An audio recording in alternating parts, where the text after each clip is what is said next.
ओम शांति। आज 22 अगस्त 2024 के साकार बाप दादा के मधुर महावाक्य है। बाबा ने कहा, मीठे बच्चे, तुमने सारे कल्प में ऑलराउंड पार्ट बजाया, अब पार्ट पूरा हुआ, घर चलना है। प्रश्न, तुम बच्चे अपने भाग्य की महिमा किन शब्दों में करते हो? उत्तर, हम हैं ब्राह्मण चोटी, हमें निराकार भगवान बैठ पढ़ाते हैं। दुनिया में मनुष्य मनुष्य को पढ़ाते, लेकिन हमें स्वयं भगवान पढ़ाते हैं, तो कितने भाग्यशाली हुए। प्रश्न दूसरा, इस ड्रामा में सबसे बड़ा पोजीशन किसका है? उत्तर, निराकार बाप का। वह तुम सब आत्माओं का बाप है। सब आत्माएं ड्रामा के सूत्र में बांधी हुई हैं। सबसे बड़ा पोजीशन बाप का है। ओम शांति। रूहानी बच्चों से रूहानी बाप पूछ रहे हैं, मीठे मीठे बच्चों, अपना घर शांति धाम याद है? भूल तो नहीं गए हो? अब 84 का चक्र पूरा हुआ। कैसे पूरा हुआ है यह भी तुम समझ गए हो। सतयुग से लेकर कलयुग अंत तक ऐसे और कोई भी पूछ न सके। मीठे मीठे लाडले बच्चों से बाबा पूछते हैं, अब घर चलना है ना? घर चलकर फिर सुख धाम में आना है। यह सुख धाम तो नहीं है, यह है पुरानी दुनिया दुख धाम। वह है शांति धाम सुख धाम। अब इस दुख से मुक्त हो जाना है, मुक्ति धाम। मुक्ति धाम अथवा शांति धाम जैसे कि सामने खड़े हैं, वह है घर। फिर तुम नए विश्व में आएंगे जहाँ पवित्रता सुख शांति भी होगी। यह तो समझते हैं ना, गाते भी यह हैं।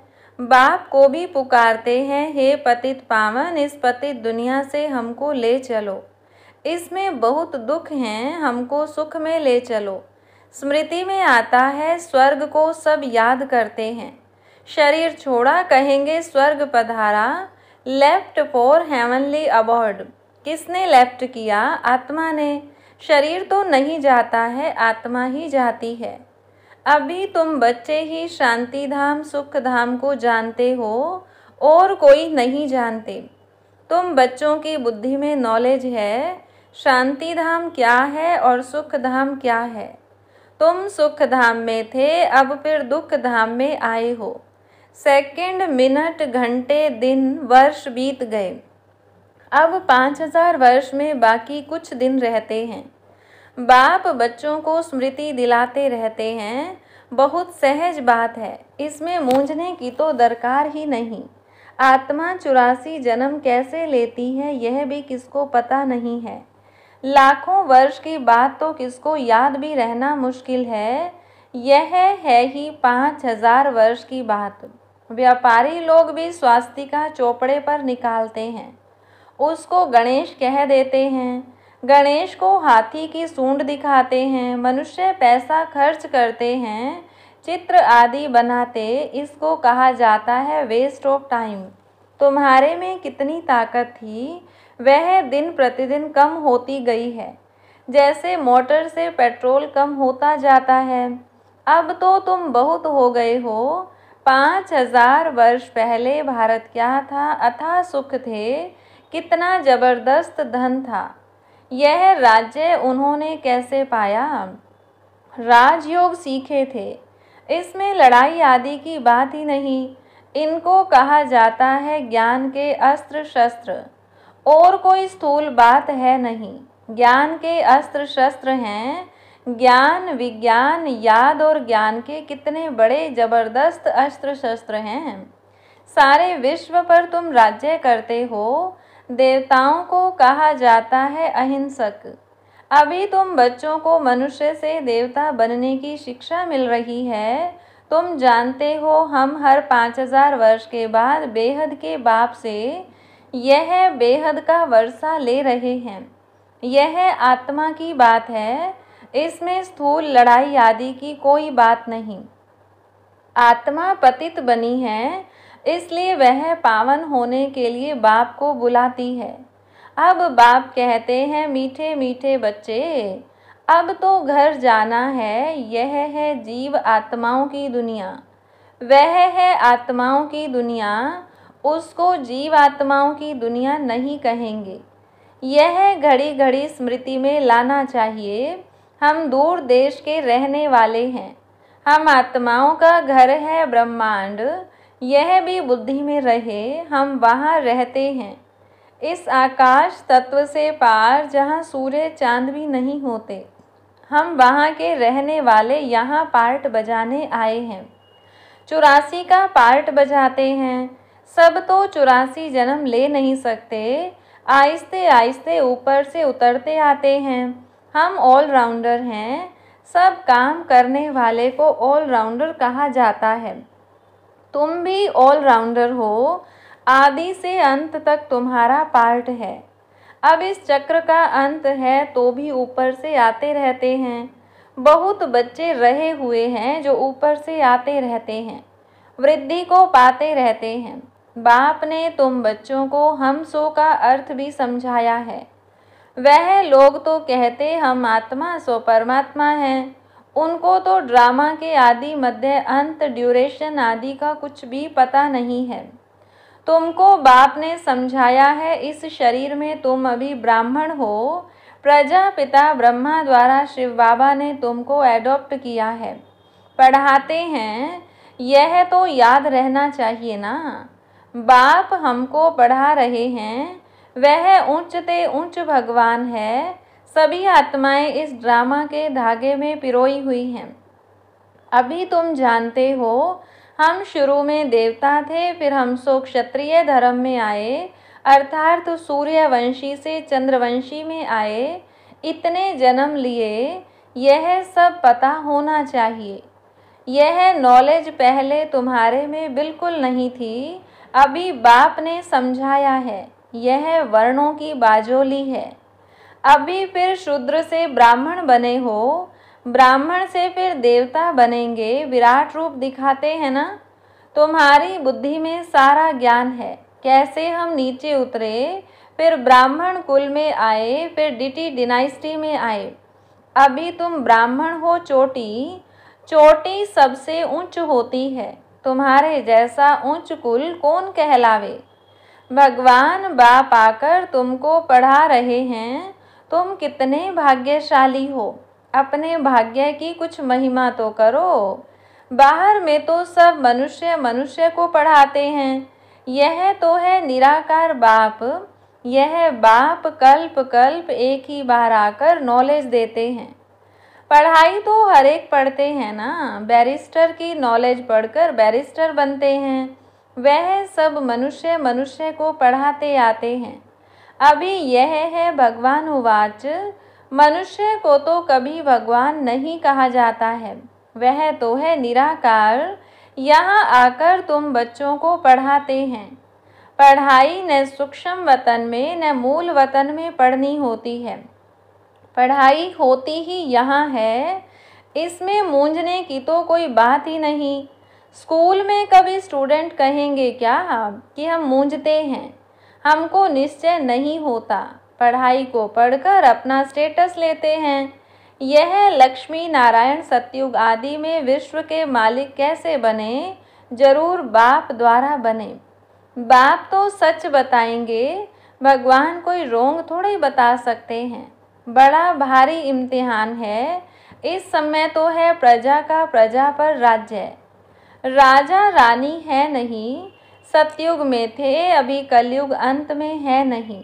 इसको कहा जाता है पंचायती राज्य। गीता में लिख दिया है कौरव और पांडव। रूहानी पंडित तो तुम हो ना।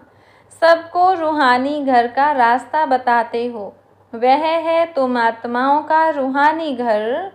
रूह जन्म लेकर पार्ट बजाती है। यह बातें तुम्हारे सिवाय और कोई नहीं जानते। ऋषि मुनि आदि कोई भी न रचता को न रचना के आदि मध्य अंत को जानते हैं। लाखों वर्ष कह देते हैं, परंतु उनका भी कोई पूरा हिसाब किताब नहीं है। आधा आधा भी हो न सके। पूरा आधा सुख धाम, फिर पूरा आधा दुख धाम। यह पतित दुनिया है और वह है वाइसलेस। बाप कितना ऊंचते ऊंच है, परंतु कितना साधारण है। कोई बड़े आदमी ऑफिसर्स आदि से मिलते हैं तो उनको कितना रिगार्ड देते हैं। पतित दुनिया में पतित मनुष्य ही पतितों का दीदार करते हैं। पावन तो हैं ही गुप्त, बाहर से दिखाई कुछ नहीं पड़ता है। बाप को कहा जाता है नॉलेजफुल ब्लिसफुल। सब बातें बाप में फुल हैं, इसलिए उनको ज्ञान का सागर कहा जाता है। हर एक मनुष्य के पोजीशन की महिमा अलग अलग है। वजीर को वजीर, प्राइम मिनिस्टर को प्राइम मिनिस्टर कहेंगे।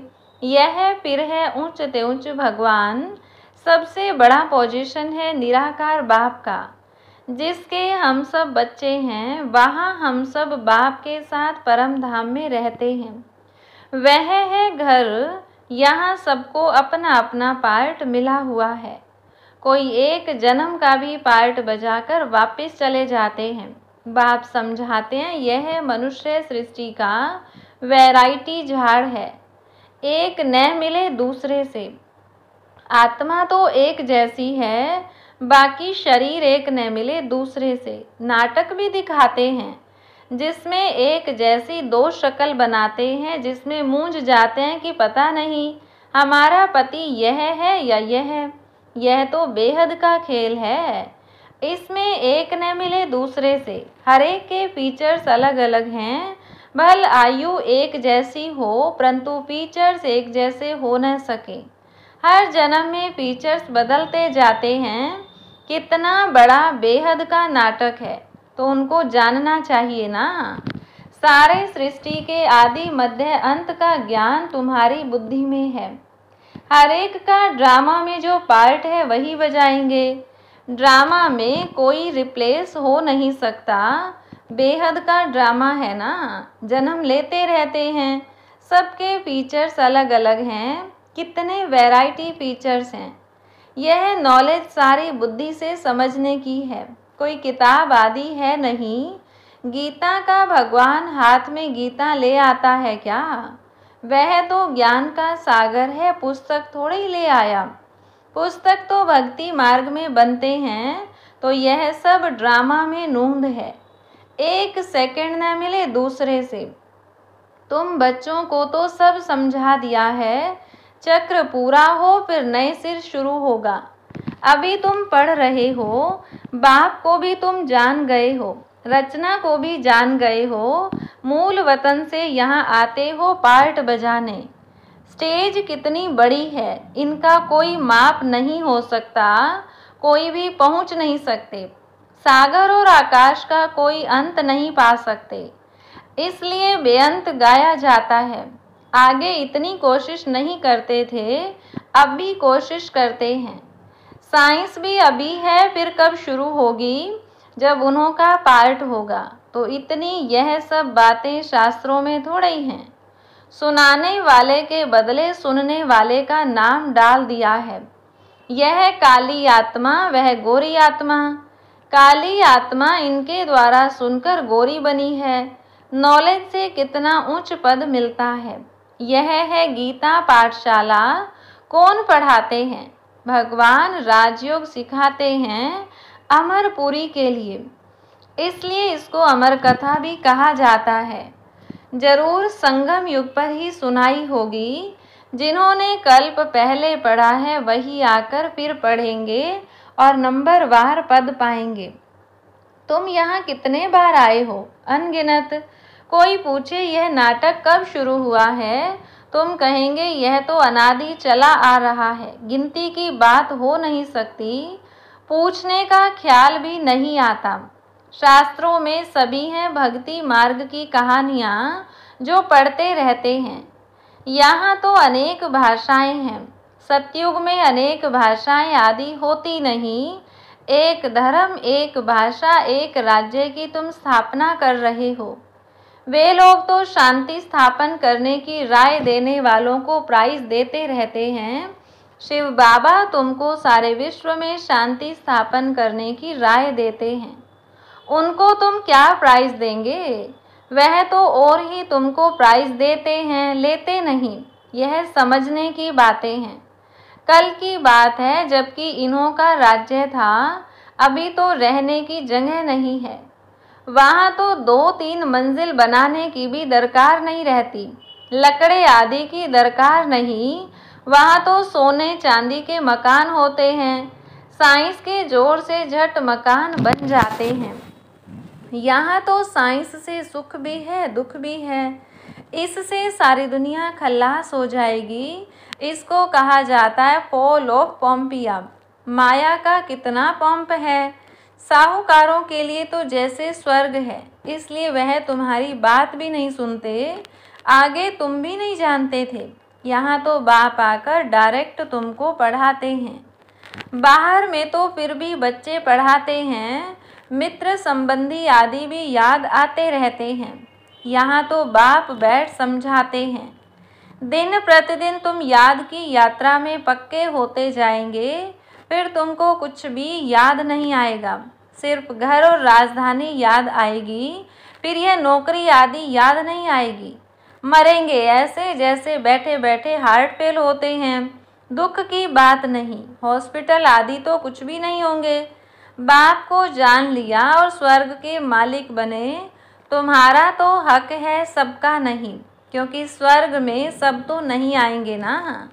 अच्छा, मीठे मीठे सिकिलधे बच्चों प्रति माता पिता बाप दादा का याद प्यार और गुड मॉर्निंग। रूहानी बाप की रूहानी बच्चों को नमस्ते। रूहानी बच्चों की रूहानी बाप दादा को नमस्ते। धारणा के लिए मुख्य सार। पहली पॉइंट, रूहानी पंडा बन सबको रूहानी घर का रास्ता बताना है।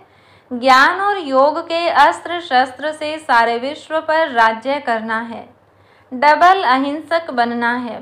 दूसरी पॉइंट, 84 जन्मों का ऑलराउंड पार्ट बजाने वालों को अभी ऑलराउंडर बनना है। सब काम करने हैं। बेहद के वैरायटी ड्रामा में हर एक एक्टर का पार्ट देखते हुए हर्षित रहना है। वरदान दिया बाबा ने। अविनाशी उमंग उत्साह द्वारा तूफान को तोहफा बनाने वाले श्रेष्ठ ब्राह्मण आत्मा भव। उमंग उत्साही ब्राह्मणों की उड़ती कला के पंख हैं। इन्हीं पंखों से सदा उड़ते रहो। यह उमंग उत्साह आप ब्राह्मणों के लिए बड़े से बड़ी शक्ति है। नीरस जीवन नहीं है, उमंग उत्साह का रस सदा है। उमंग उत्साह मुश्किल को भी सहज कर देता है। वे कभी दिल शिकस्त नहीं हो सकते। उत्साह तूफान को तोहफा बना देता है। उत्साह किसी भी परीक्षा व समस्या को मनोरंजन अनुभव कराता है। ऐसे अविनाशी उमंग उत्साह में रहने वाले ही श्रेष्ठ ब्राह्मण हैं। स्लोगन, शांति की वास धूप जगाकर रखो तो अशांति की बांस समाप्त हो जाएगी। अच्छा, ओम शांति।